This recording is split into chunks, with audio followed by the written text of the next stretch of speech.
box office prediction time again. Yeah, not too happy. I didn't do too well last weekend, and I am just dying to get this back on track. My numbers weren't too far off, but the fact that Winchester exceeded my expectations really did kill my rankings. But before I get to that one, at number one last weekend, we had Jumanji back on top with $10.9 million. Then it was Maze Runner: The Death Cure with $10.5 million. After that, we had Winchester at number 3 with $9.3 million, followed by The Greatest Showman at 4 with $7.7 million. And finally, The Post coming in at number 5 with $5.2 million. All right, jumping into this weekend's predictions now. I've already got a challenge ahead of me at number 5 because Maze Runner: The Death Cure took a very big hit last weekend. Then we also have Winchester, and horror movies do tend to see very steep weekend 1 to 2 declines, and that might be the case for Winchester. So now it's about looking at which one of those are going to hold on strong enough to take number 5. You know what? I'm just going to toss them both aside, and I'm just going to go with Greatest Showman at number 5. This movie has had one heck of a run, and I don't see that stopping this weekend, and I do think it's going to wind up in the top 5 one last time. Last weekend, it saw its biggest drop yet, roughly 20%. I think that number is coming up this weekend, but to no more than 25%. And if it loses 25% of last weekend's earnings, Greatest Showman is still making another $5.5 million.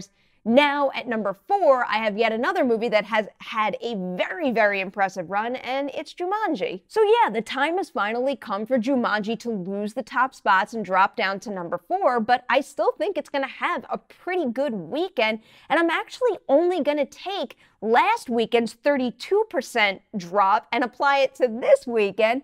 And if that's how things pan out for Jumanji, it's going to make another $7 million. And at this point in its run, that's really something else.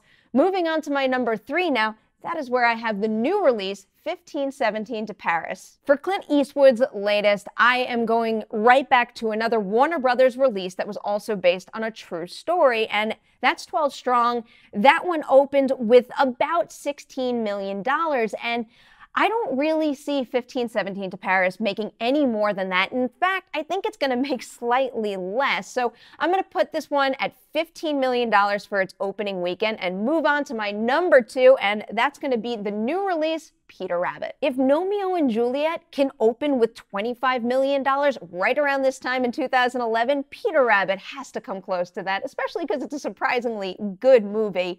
This time of year does tend to be a good time to release family-friendly fare, like, let's say, the Lego Movie, Lego Batman movie, SpongeBob. All those movies made a ton of money.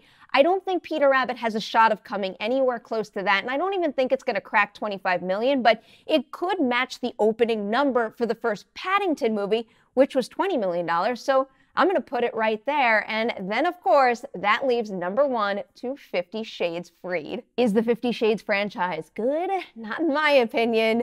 Does this movie have any chance of matching the opening weekend numbers of the first movie or the second? Nope, probably not that either. But there still is a fan base behind this series, and I think it's going to make more than enough to secure that top spot.